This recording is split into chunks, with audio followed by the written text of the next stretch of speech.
Steve Smith, CEO of Airlink, and thank you for joining me for another episode of FLIGHTPATH.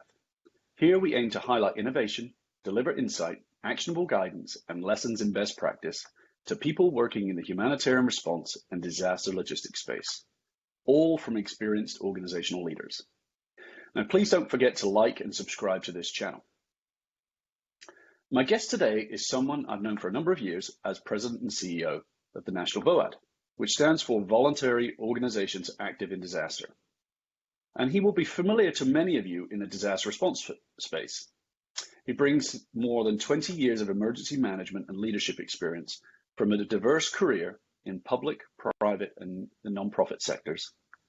And prior to the National VOAD, he was with the United Methodist Volunteers in Mission, where he directed responses to natural disasters in the US and the Caribbean. In fact, he's actually led humanitarian aid teams to over more than 40 countries and to most declared US disasters since 2000. Greg Forrester, thanks so much for joining me today and welcome. Thank you, Steve. Thanks for having me. Great. It's great to have you. Greg, I wonder if we could start, maybe you could just provide a quick overview of the National VOAD, some of the key elements of your organization's work, just in case any of the listeners are unfamiliar. Great. Yeah, so National VOAD, we are celebrating our 50th anniversary actually this year. We had anticipated holding our annual conference in Phoenix in May. Happy birthday. Thank you. Yeah, to celebrate that span. We started back in 1970. What it was is 6 mainline faith-based organizations and the American Red Cross came together after Hurricane Camille and said, gosh, we need to make sure that as we respond to disasters as organizations, we can avoid some of the duplication that has been happening as we respond. And so we want to make sure that we're in conversation and dialogue with each other prior to and then also during disasters. So that was 1970. And then you fast forward, pretty soon we started to add additional agencies, national-based agencies within National VOAD. And then the states in the 80s and 90s, state emergency management started to rise up within the governmental structures. And so in the voluntary sector, they looked at it and said, well, if it's good enough for government, it's probably good enough for us too, because when we look at really locally engaging organizations and communities to be responsible for themselves or more resilient in disaster, well, then it's really a community-based response. So then we started adding in what we call state and territory VOADs. So here we are into 2020. We now have 78 national member organizations, both from a faith-based side and a secular side. In fact, it's about a 50 split now. We have an organization in every state and territory across the nation. We also now have another level below that of what we call COADs, or community organizations active in disaster, which can be large city organizations or maybe a county-based piece, where again it drives it down to a much more localized level for response. Covering everything from animal care to how do we help take care of pets and livestock in times of disaster, to the feeding mission that has become so prevalent now with COVID-19, to healthcare, as far as providing materials and supplies, but also pop-up hospitals. I use an example. Even though the Bahamas are not within the U.S. context, our members were able to stand up 6 mobile hospitals within 14 days in the Bahamas following Hurricane Dorian. Some of that, a similar type of medical response here in the U.S. We take care of disaster case management, post-disaster, where we help families devise a plan that helps them recover from disaster, and just multiple venues by which community-based organizations, national organizations, help communities respond and recover after a disaster event. And the disaster event can either be human caused or natural hazards caused. Mm-hmm. So we also respond very heavily within large scale shooting incidents and other disruptions in civil society. And so with our recent civil unrest here in the U.S. and the protests, we had many of our organizations on the sidelines assisting with hydration and healthcare for those that were within those protest marches. So we really cover a much wider array than what we were originally designed for, but we follow what we call the 4 C's. And the 4 C's, really we're looking at cooperation, communication, coordination, and then collaboration. And so that's really the foundation of how we look at everything that we do in our sector is how do we as National VOAD facilitate those 4Cs across multiple agencies and do it in partnership with the private sector, like Airlink, into the governmental sector. We have a seat within FEMA, and then also on the state level where we work with state and local emergency management on an ongoing basis. So really we look at it in terms of when we can link nonprofit, private sector, and government together, we can really do holistic community response and recovery. That's great. That's great. Yeah, and I know that you guys do a good job, and we've been pleased to partner with you for a long time. Although we're not quite 50 yet, we're 10 this year. So I'll leave it with that. You're 5 times older than I am. We'll just stop right there. we all have to start somewhere, and the fact that That's 10 true. years 10 years is a really good goal for any organization. So Good. Yeah, that's great. So National VOAD is as you've just said is a professionally staffed organization, as in a paid staff. But I also understand that all of your staff are remote. And so for many organizations recently with COVID-19, Airlink included, this is an entirely different and new way of working. So maybe you could tell us how you build a culture in a fully remote team, or how you have been building that culture, as well as how this has helped your team sort of transition, I assume, seamlessly to the COVID-19 working environment. yeah, so for us, we had a head start on everybody. We started looking at going remote. I've been the CEO now a little over 3 years, going on my 4th year. And we started looking at our operations and saying, we're not, if we're doing what we say we're doing, which is capacity building and making the connections with our member organizations, we didn't really need staff to be sitting in an office space. And so a little over, it'll be 2 years in July, we made the decision with our board to allow staff to work from home, and we went ahead and put in the processes to go ahead and do that. We had been fortunate, actually, that our director of operations, who had already been working for us a number of years, was already a remote staff person working out of Brooklyn, while our offices were in Alexandria, Virginia. So we had already had a leg up on that process and already shown that it could work once we put things together. And so we did. So we leapt into it. We didn't have all of our processes online right away, but we brought all of our processes online and found technology that would go ahead and enhance our ability to go ahead and do as much of the business functions as possible without having to have an office space. So when we look at using the cloud-based storage, when we look at some software systems for time management, project management, even employee timesheets, there is an incredible array of tools there that once you look at them, you can go ahead and utilize it for the business side of the function. Now, the other side of it is, though, how do you continue to engage your team socially? Because there's a social aspect to the work environment as well. Yeah, and so sure one of the first things that we actually implemented was Zoom. And the Zoom platform was already there. We had started with Skype and found that it had some limitations that we couldn't live with any longer. And so we moved to the Zoom platform so that we could share across our screens any of the things that we needed to do. And we implemented that whenever we were on line as a team, all of us, it was cameras on. So we were always looking in each other's eyes as we were working through process, just like we would in an office setting. We were just doing a virtual office sitting across the desk from each other. And we found that was a really important part of building that culture, that office culture, without being in the same place. Yeah. And so you're on virtual office for a significant portion of each day, huh? We are. And, now that, of course, with the COVID environment, now everybody else is as well. So it makes it even more that really all of our functions and conferences and communication are really on this face-to-face platform like we are now. Great. Yeah, you guys are trailblazers in that respect. That's great. Yeah. So I'll add in, some of the initial phone calls as COVID hit and everybody was finding their way through.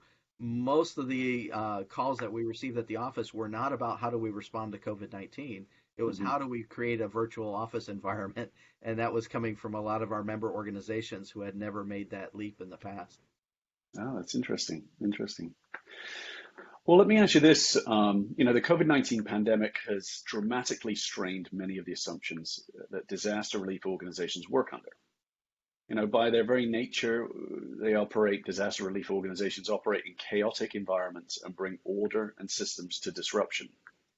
But COVID-19 has really changed the model, as we've just talked about. Perhaps the change is most stark when it comes to volunteers, a cornerstone of disaster response, of which you have many, and your member organizations are powered by volunteers.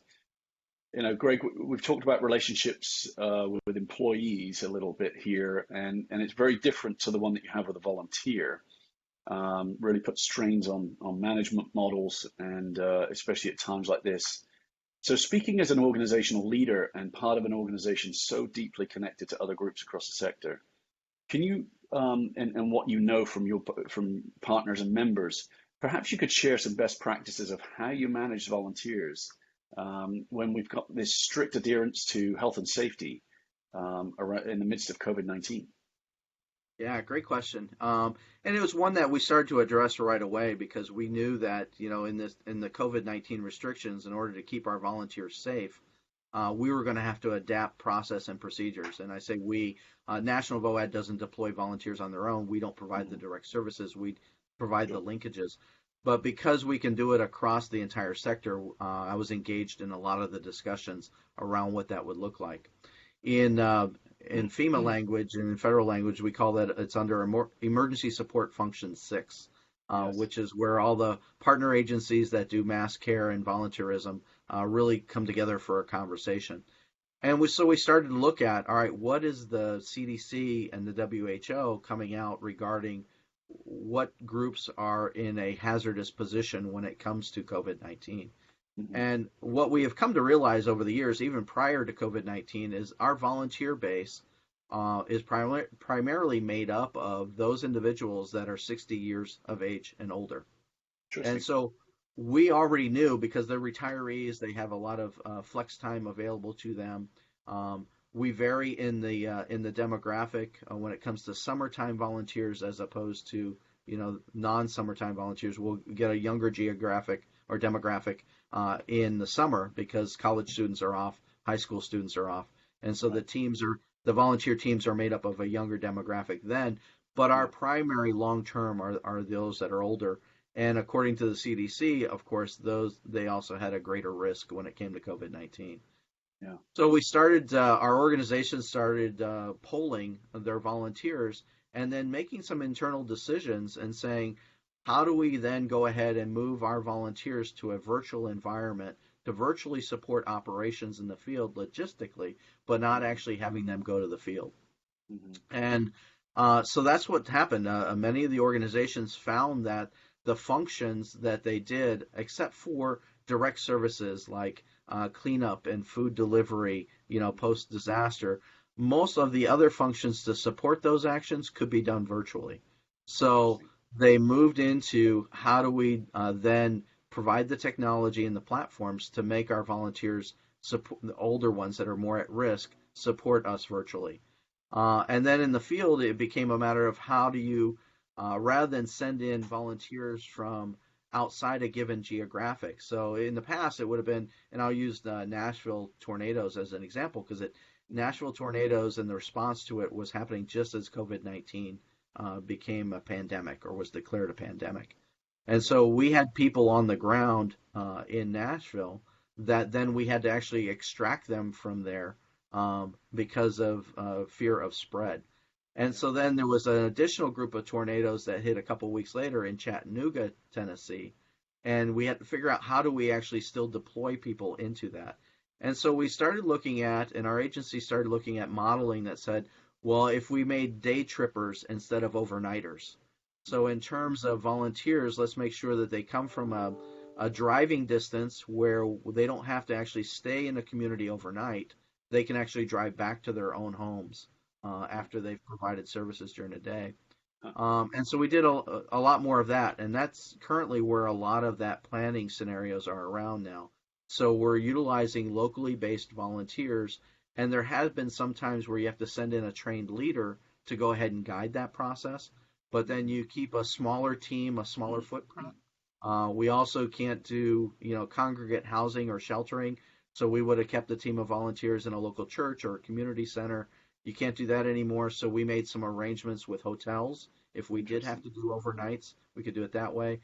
Feeding changed in terms of instead of a buffet style way to serve and feed volunteers or survivors, you now move to a clamshell method where the meals were put into a self-contained container with each meal in it.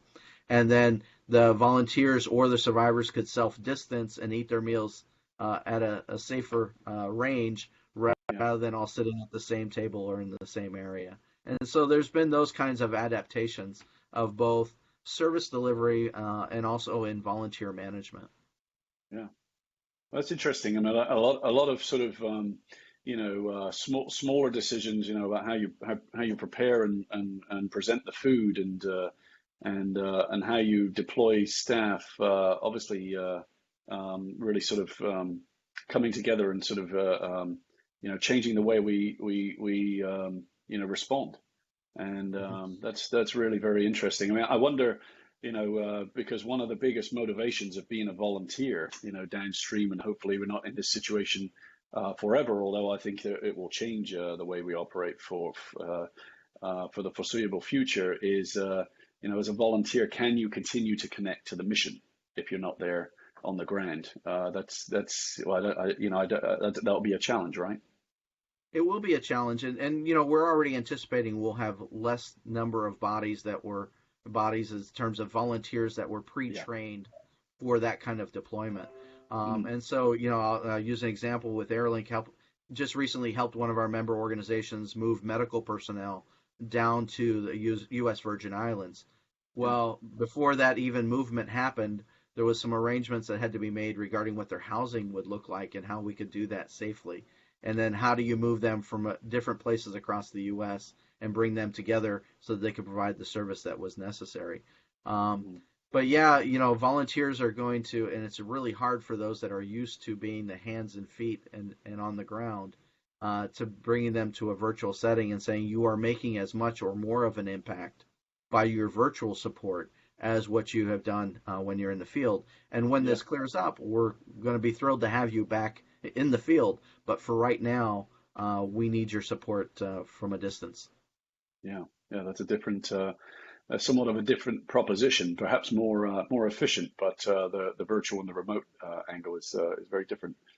We're us humans are very social, and within the relation, and really anything that we do within our member organizations is so relationship driven. Whether it's relationship with each other or relationship with the survivors that you're providing assistance to, it is very relationship oriented. And I think in the long run, I know our volunteers and our staff are going to feel that separation. And so we have to address that from an emotional spiritual care standpoint as well, and realize that that's a realism within how we've had to change. Yeah. Well, we're now in hurricane season. We've got pretty much with COVID-19, second wave unknown. We've got any disaster that happens now is got to be a health related disaster, and there's going to be concerns from volunteer organizations sending people in not just for contracting COVID-19, but perhaps even spreading it. What are you seeing and hearing in terms of what's on the horizon in the near and medium term about how organizations will approach this? I mean, I know you've given a couple of examples for some of the feeding, but what do you think is on the horizon, near term horizon? Yeah, and I'll say, second wave, we're still riding the first wave. When it comes to COVID-19, as we keep track, just like most of our organizations are attuned to what's happening within the reporting, 26 states increasing now, Florida looking at being the next epicenter for a large peak. So when it comes to a second wave, I don't know if the first one will ever crest. When I'm looking about how we respond and prepare our organizations, we need to be talking about how we do this in the midst of COVID, Yeah. and not in the fact that it's going to diminish. So it's again, making sure that we have the best available information that we can provide to our members and share with each other. And I think that's the beauty of when we look at National VOAD, having so many different member agencies within it, both national and locally based. That information sharing is absolutely crucial to what it is that we do. And the ground truth, normally the way I explain it to our federal partners and even some of our state emergency managers is I'm normally 2 phone calls away from a community leader in every community across the nation. And the way we do that is through our faith-based network of organizations. There's a church, a temple, or a synagogue in every community. And so we can get the ground truth for what's happening within that community, both prior to a disaster striking, but also afterwards.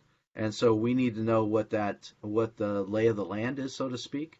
And I think as we move into the hurricane season and other disasters, because right now we're looking at fires in the West and we've got people responding there, we always have to look at that the volunteers who actually do deploy physically will have exposure to COVID-19. Not could they will have exposure to COVID-19.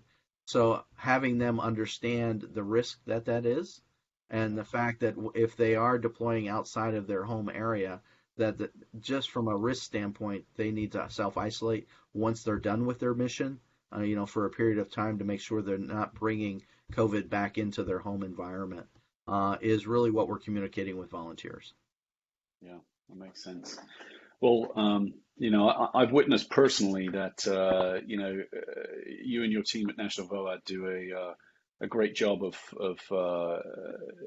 helping pull together all the state and local VOADs, act as a conduit connection point for FEMA and other state or government actors. You came up with a new strategy this year. What's happening there? What are you thinking now? What are the key changes? In what way? Ask that question for me again. Like what? Well, I think you came out with a new strategic plan this year. I mean, We did. Yeah. COVID-19 obviously knocked everybody on their behinds. What are some of those things that you're looking at having to change at this point? Yeah, what the beauty of it was, and sometimes you get lucky. There are sometimes in business and in responses that some of the things that you've done, you're like, people go, well, that was really intentional, and we're like, no, we just lucked into it. Yeah. So our strategic plan really led into, a year ago, we took almost a 2-year study of where we needed to take our organization. And then a year ago, we launched our new strategic plan. And it involved really intentionally building a strong foundation for our organization, both financially and sustainability wise, but really enhancing our relationship with our state and territory VOADs. So we looked at a means by which we could go ahead and bring in leadership capacity building into what they were doing. And so we hired new staff. So we hired a staff person specifically to begin to analyzing a baseline data on our state VOADs to understand where they were and then communicate with them about where they wanted to go. Because just like in any community, we want them to have some self-decision about what it is that they want and need, and we don't want to decide for them what that is. And that's even within our own state and territory VOADs. So we've been very intentional about speaking with them and saying, all right, what kind of tools do you need?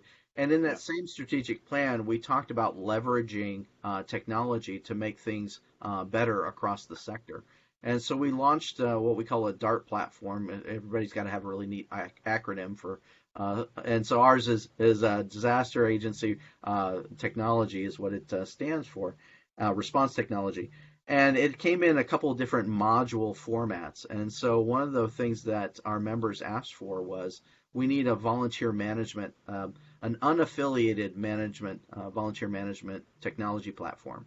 So those that weren't coming from our own agencies, but those that would volunteer during an events-based response. And so we launched that. So we have a means by which we can open up a portal in each of the states, and these are activated by our state VOAD. So again, it's regionally decided, and working with their state emergency management, they can open up a means by which those volunteers that are in that state can register to be able to respond to an event. And what it allows us to do is communicate information in advance to that volunteer and say, there are risks involved here. Please look Yeah. at this liability risk. This particular response requires a background check because we're working with youth or vulnerable adults or a vulnerable population. So let's incorporate an online background check into that. And then we allowed for our member agencies to set up specific events for volunteers to come and work alongside of. So then we knew that we could have a trained leader who could receive unaffiliated volunteers and yet still meet that particular need of that event. So we're going to meet at a house at a certain time. I need 12 people. These are the shoes that you're going to wear. These are the videos you've got to watch before you get here. This is the background check that's going to show up on your smartphone to show us that you've been background checked. And we could do all those things in advance. Yeah. And so that was our volunteer module. The second one was donations management. Hmm. The kindness of American citizens is amazing in times of disaster, but Sure we is, yeah. also call donations the second disaster if they're not managed well. And so we set up again an online portal mainly for corporate donations where private sector could go and say, listen, we have this truckload of food or we have this truckload of water. How do we effectively deliver that to your agencies that are on the ground? And on the public side, it also allowed us to message to those that wanted to drive a bus of clothing to the disaster zone to say, that's not the best way of doing that. Let's help you connect with a local thrift store in your area that you could donate those things to, but post-disaster in the area that's been affected, we're going to have those same agencies give vouchers for clothing where survivors can go and pick out actually what they want rather than what's been put in a pile somewhere in a church or a parking lot or otherwise. And so the technology allows us to do that messaging back and forth. And then the third piece that we launched was around what we call casework. So in the beginning, people go to register for assistance in a center. We call it a multi-agency coordination center or response center, where multiple agencies can go ahead and provide services to survivors all in one place. The problem was we didn't all use the same technology to take the same information. And so survivors would have to give their information to maybe 16 different agencies, but it was the same information. Mm-hmm. So what we did was we created a means by which once we collect the information once from a survivor, they then receive it and can share it then with any other agency that asks for it. But it's the same data points that were being asked for by all the members. So we did an analysis of what that was. So in that strategic plan, it really allowed us then to leverage technology and say we're going to leverage it. And we're still, I don't know if you've ever worked with rolling out new tech. It always takes a long time to get it adopted.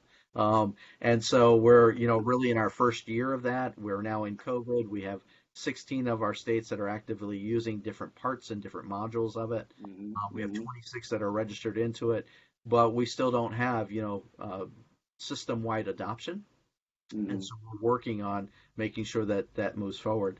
Then the other thing that and this plays into very directly where we are at now in our society, we had to look at our equity, diversity, and inclusion within our disaster sector.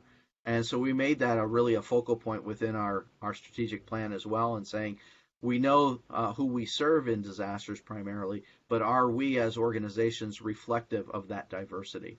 And what we have found is we're not.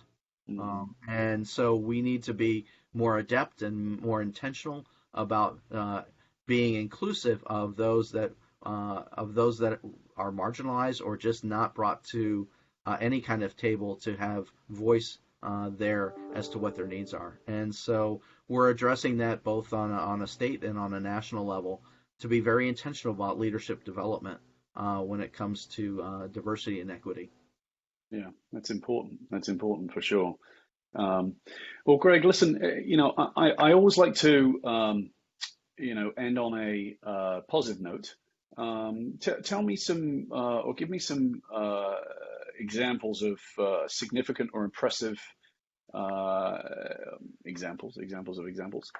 of innovation where you've witnessed either within National VOAD, within some of the state VOADs, within the community, I suppose, that you could kind of leave us with. Sure, and I'm gonna highlight a couple organizations, but all of our organizations have adapted to the new environment in really impressive ways. But Yeah. as we looked at what the needs were across the country, the food banks we saw became a very backbone of food delivery Yeah. to those that were severely impacted in COVID-19. And so the food banks and food pantries are connected through Feeding America as one of the major suppliers Yes. of things, and right away we were able to interconnect. And the food banks are very good at securing food and preparing it for delivery into the communities. Because their volunteers were of the same age as what we have as a primary throughout our organizations, they also ran into a situation of how do we get the food boxed up for delivery, and then how do we actually deliver it in a safe environment. And so we're able to interconnect multiple of our agencies so that we could actually sustain operations with the food bank as they saw a 70 to 100% increase in the in people applying for or needing their assistance. And I saw some of the innovative practices. We actually and most food banks are not designed to have 6 foot of spacing between individuals as you even assemble. Think of assembling a food box of multiple items. And so we actually partnered with a real estate group that manages like mall parking lots. And so they allowed us, and they normally have empty stores in there where you can actually store things as well. And so they allowed our agencies to utilize their parking lots for both assembling and distributing food boxes across the country. And so they had facilities in 42 states. And so we made that available and the connections to our member agencies who needed that kind of thing. So I thought that was a very innovative way to utilize a private sector partner to reach out and say, gosh, here's what we can bring to the table. We don't know if it's of assistance to you, and we could find a way to make that work. The other one was in the technology arena, because as we've moved, all of us have moved to virtual platforms. This idea of we all have equal access in our communities to broadband is something we've all come to realize that that's simply not true. And so as students were required to go ahead and do virtual learning, how do you make sure that all students have access to both computers and also the internet access that's required for them to go ahead and complete their work? You wouldn't think that was a disaster piece, but we have a group called ITDRC who started. Good group. Yeah, they're phenomenal, and what they did was they sure started outfitting school buses with hotspots. So that the school buses in school districts could be driven to certain central locations in parking lots where students could actually come with their family to drive to there to get the access to the internet and actually complete their work. And I thought that was such an innovative approach in order to make something that was a struggle for students to do into a way that they could do it within their own community. They also extended the range of public libraries is another place where a lot of students and people get access if they don't have it at home. And so they extended the range of the hotspots in library parking lots so that you could access it from the parking lot rather than having to be inside of the library facility itself. Wow. And I thought that was a really cool innovation as things went. And then the third one I'll highlight is within the medical arena. Our member agencies, because of how we respond in disasters, had an incredible supply of personal protective equipment. So we, on a very regular basis, use N95 masks because of responding to floods and mold that comes with that. Tyvek suits, again, is another part of that. Gloves is, nitrile gloves. And so at the very beginning of the pandemic response, we actually made an appeal out to all of our member agencies and says, listen, your first responders in your hospitals in your area are running short of PPE in this response. Can you look at your stores and go ahead and donate those supplies so that your community is better equipped? Your first responders are better equipped. And so that happened really across the nation in a very large way. And then we linked then philanthropy back into how do we resupply our member agencies in order to be prepared for the hurricane season coming up. Yeah. And so we had a philanthropic group that put out an appeal for funding specifically to assist agencies in resupplying their PPE. And so we ended up being able to do a granting process back to the agencies who provided us some stories and some information on how they utilized their excess supply, and now they're able to actually purchase supplies to go ahead and recoup their stockpile. So very interesting and very I'm just always enthused and amazed at how flexible our agencies are and the various things that they can do when they decide that there's a challenge in front of them. Yeah, that's great. Those are some great examples, and it's clear that you guys are doing a great job sitting in between all of these different entities and pulling these groups together. So yeah, so thanks so much. I think that's probably all that we have time for today. And I really want to thank you, my guest, Greg Forrester, for joining us. And thank you to him and his staff at National VOAD for their tireless work and dedication helping those communities in crisis. Until our next episode, this is Steve Smith in Washington, D.C., wishing you, your teams, and your families well. Goodbye. Thank you, Steve. Appreciate your time today. Thanks so much. Thanks, Greg.